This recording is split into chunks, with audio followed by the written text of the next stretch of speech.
How's it going, everybody? Meathead Moto back with you finally for another video. Today we're going to give you guys the first impressions of that new Saddlemen seat. So this is a Saddlemen Step Up. As most people know, it's a very common, very popular seat. Instead of going black, I bought it in brown, so that way nobody can tell when I shit my pants, you know? But we're going to give some initial impressions. I've sat on it only with the bike stopped, so I haven't really gotten a full look at it, a good feel for it, but this will actually be my first ride, and I'm heading out to meet a couple of guys that hit me up on Instagram asking if I was going to be doing anything today, so let's get to it. Sorry if I'm huffing and puffing, been working on the garage, putting up drywall, so tiring as hell, but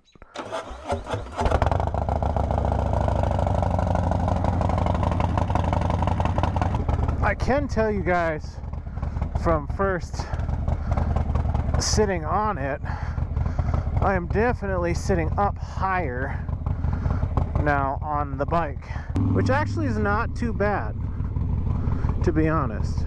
It does give it a little bit more kind of a racy feel. Like you sit up on like a sport bike, you sit up on top of the bike, you don't necessarily sit in the bike like on a cruiser normally you do. Here I feel like I'm a little bit taller, a little bit more upright, but low back support's really nice. And I don't feel as cramped up on the bike. Like, I'm 6 foot, so I'm not super cramped by any means on the road glide, but with this little bit extra height, a little bit extra thick in the seat, I definitely feel like my legs, my knees especially, aren't as clamshell bent kind of feel like I'm definitely more in an upright position than normal, which is, I mean, again, like I said, it's not a bad thing by any means. It's just a different feel.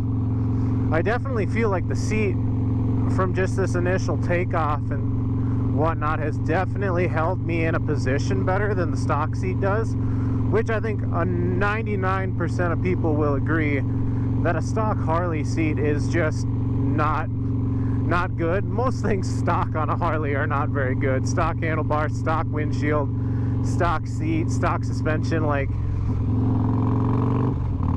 I think we can all agree that all that stock stuff is just not really worth it. The biggest thing that I've noticed about this seat and most Saddlemens that I've sat on in the past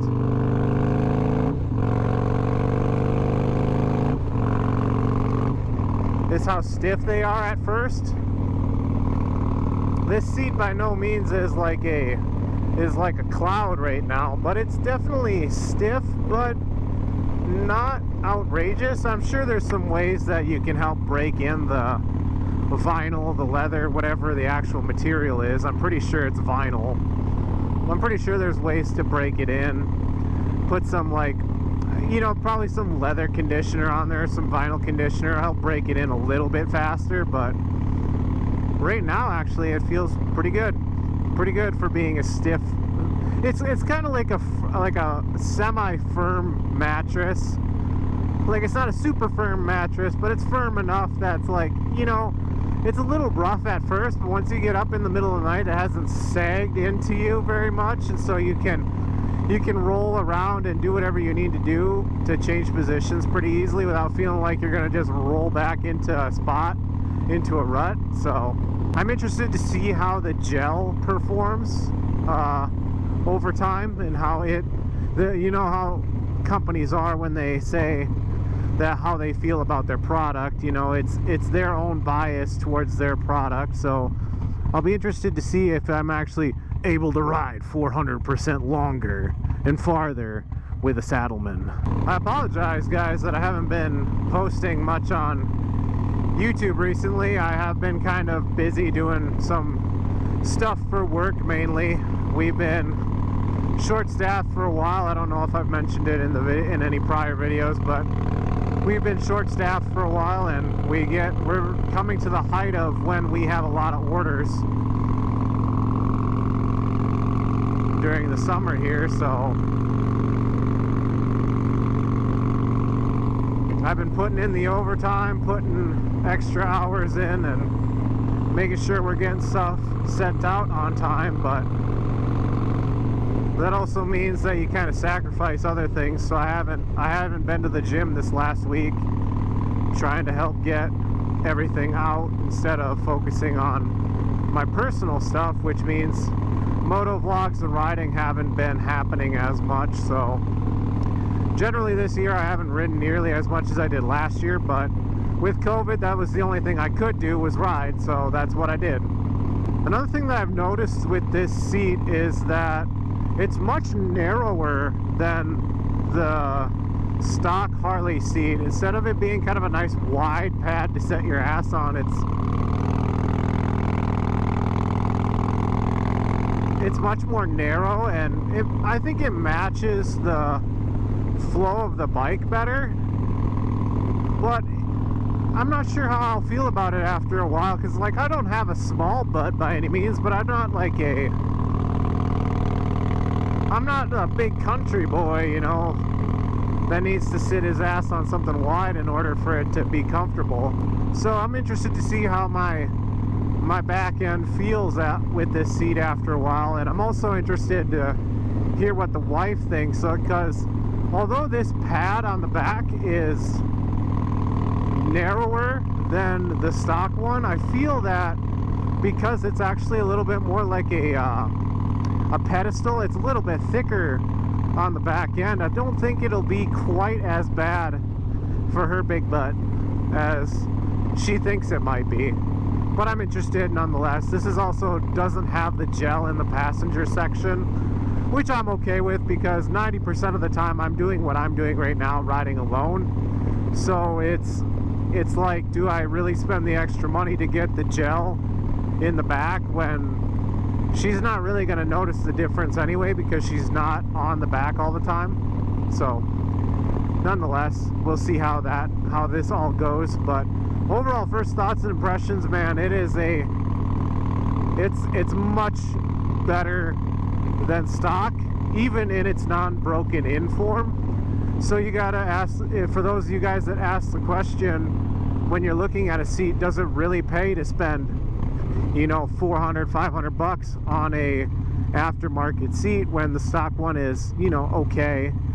And by all means, you know, I put 20,000 miles on with the stock seat, and up until recently have I gotten the urge to really try a different seat. So you gotta, I mean, for 20,000 miles the stock seat did just fine. And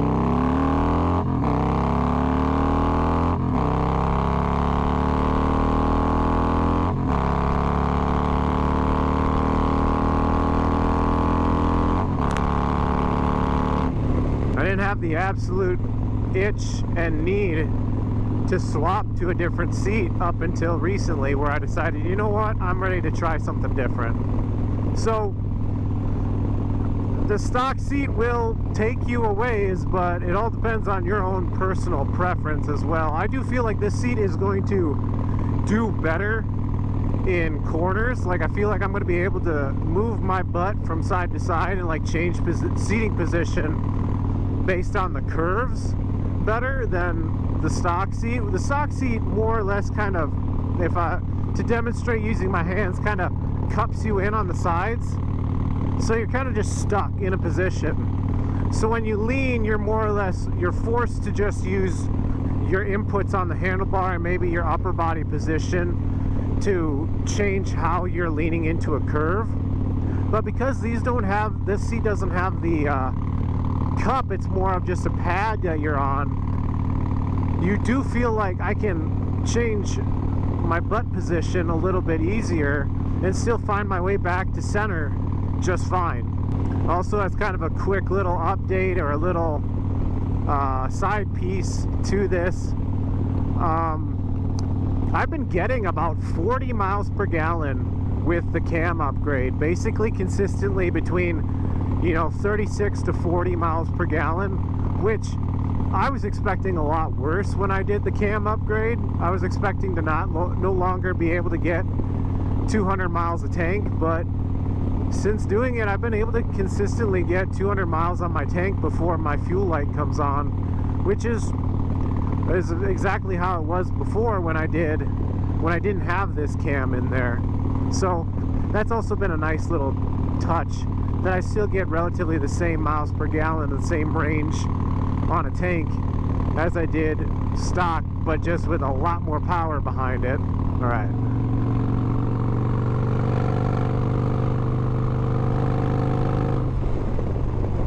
It does put me in a better position as well to use my rear brake. I don't feel like my foot has to arch up just to be able to touch. I feel like I'm more or less like got, instead of this angle, I'm like this. When I go and put my foot down, like I'm already more, my knees aren't as bent, so I'm sitting more upright, which allows me to just quickly transition my foot up into the brake pedal area, or I get even just a little bit of angle change and I can actually more like stomp down on the rear brake, which I couldn't really do before with the way I was sitting in the bike more. I think that's going to do it for today's video, guys. I hope you all enjoyed. I hope you all found my first impressions of the Saddlemen step-up seat interesting, and I'll be interested to see how 1,000 miles goes with this seat on and how it'll continue to go. But until next time, guys, I hope you've had a great day, and I hope you'll have a great weekend, or whatever time you're watching this video. Get out and ride and enjoy the nice weather while we still can. Peace out.